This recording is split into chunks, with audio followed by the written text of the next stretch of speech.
Salam, salam saudaraku terkasih dimanapun saudara berada. Kembali lagi bersama saya untuk sama-sama kita merenungkan firman Tuhan.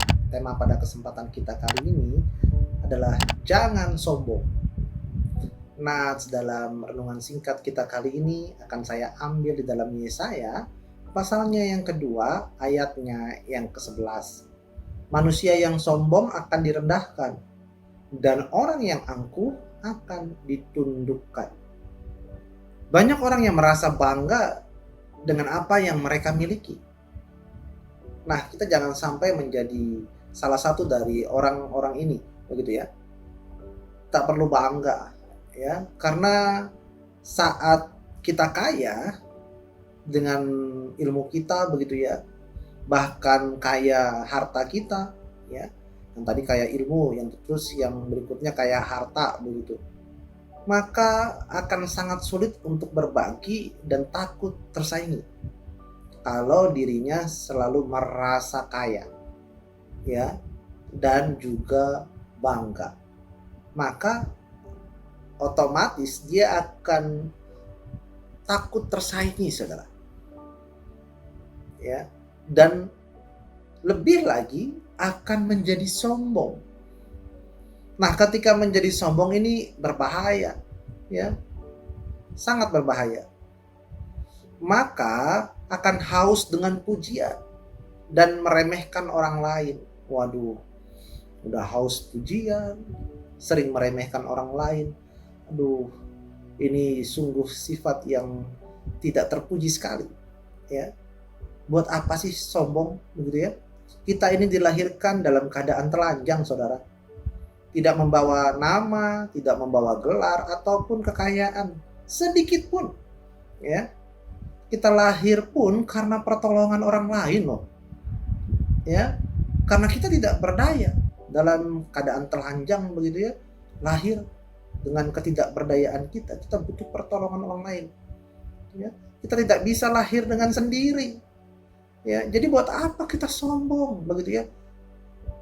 Lalu apa yang pantas untuk kita sombongkan ketika kita lahir dalam keadaan telanjang dan butuh pertolongan orang lain?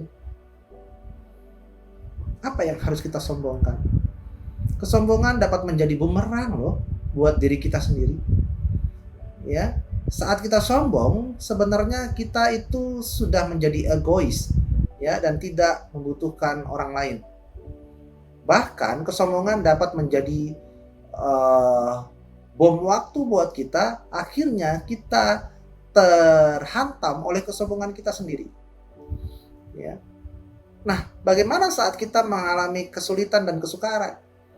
Dapatkah kita meminta pertolongan dengan kesombongan kita? Nggak bisa. Orang lain akan membantu kita, tapi dia akan melihat, ih, orang itu kan sombong, ya. Jadi buat apa kita bantu? Nah, bumerang deh tuh, karena kesombongan kita, ya, keegoisan kita. Nah, kesombongan juga dapat menjadi alat pembunuh buat kita secara perlahan, ya. Kesombongan yang kita miliki dapat melukai perasaan orang-orang di sekeliling kita juga. Saya harap kita tidak akan melukai orang-orang di sekeliling kita, ya. Malah justru sebaliknya, kita akan menjadi pendamai buat mereka, ya. Jadi janganlah sombong, saudara. Sombong itu tidak abadi loh. Jangan pernah merasa saudara terus-terusan bisa sombong. Enggak, sombong itu enggak bakal abadi. Ada saatnya saudara tidak bisa sombong. Mau tahu enggak apa yang abadi? Nah, yang abadi itu adalah kasih, saudara, ya. Kasih itu memiliki tangan, ya. Tangan, ya, bukan berarti kasih punya tangan, enggak. Tetapi memiliki tangan. Dalam artian kasih itu memiliki sesuatu yang bisa menularkan. Ya, akhirnya orang yang kita kasihi bisa mengasihi yang lain. Dan bisa jadi akan kembali kasihnya kepada diri kita sendiri. Ketika kita dalam kesukaran, maka orang lain akan mengasihi kita. Waktu kita dalam keadaan sulit, orang itu sering tolong kita. Ya, sekarang mereka sulit, ya, orang itu sulit. Kita bantu. Ya. Kasihnya kembali lagi. Kasih juga memiliki kaki. Oh, kaki. Tadi tangan, Bang. Sekarang kaki. Ya, maksud saya kaki di sini adalah untuk menopang orang yang lemah. Ya, karena kaki fungsinya menopang. Jadi saya yakin kasih itu bisa menopang orang yang lemah. Dengan mengasihi orang-orang yang lemah, orang yang lemah tadi akan menjadi kuat. Kasih juga memiliki mata. Loh, Bang, tadi tangan, lalu kaki, sekarang mata. Oh iya, mata di sini adalah untuk melihat ya kesengsaraan dan kebutuhan orang lain. Dengan kasih kita bisa melihat secara detail kebutuhan orang, kesengsaraan orang. Akhirnya kita punya empati untuk mengasihi orang tersebut. Ya, kasih juga punya mulut. Ya, mulut di sini maksudnya adalah untuk menasehati, memberi semangat kepada orang lain. Ya, kita bisa menasehati dan memberi semangat dengan kasih agar orang itu tetap terus semangat. Nah, saudaraku terkasih, kasih itu juga adalah buah yang tak mengenal musim. Kasih dapat dipetik setiap orang, dimanapun orang itu berada. Dia akan menjadi buah yang bisa kapanpun dipetik oleh orang lain. Kalau orang itu memiliki kasih. Dan tentunya kasih itu abadi. Ya, tidak seperti kesombongan. Kesombongan itu tidak abadi, kapanpun bisa berakhir.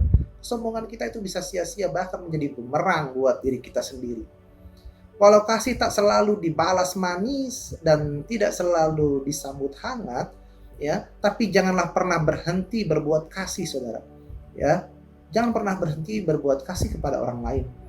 Tetap kerjakan kasih, karena itu adalah yang terbaik yang kita bisa beri kepada orang lain daripada kesombongan. Ya, hidup adalah kasih, sebab kasih itu indah. Sebab kasih membawa damai, sukacita, dan harapan untuk hari ini, esok, dan selama-lamanya. Terima kasih, itulah renungan singkat kita pada kesempatan kita kali ini. Mari kita tutup dalam doa. Bapa di surga, terima kasih Tuhan atas penyertaan-Mu, Tuhan. Tolong Tuhan, bimbing kami, jagai kami terus Tuhan. Jangan sampai kami angkuh, egois, bahkan punya sifat sombong Tuhan. Kami mau mengasihi satu sama lain Tuhan. Terima kasih dalam nama Tuhan Yesus kami berdoa. Haleluya. Amin.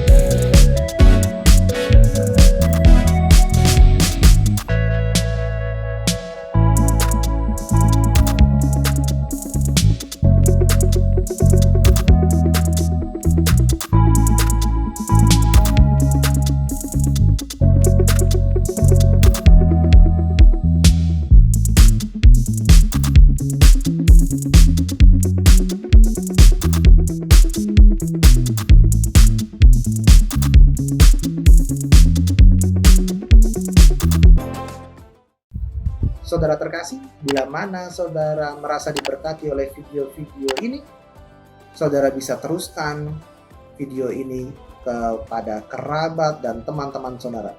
Terima kasih, Tuhan Yesus memberkati. Shalom.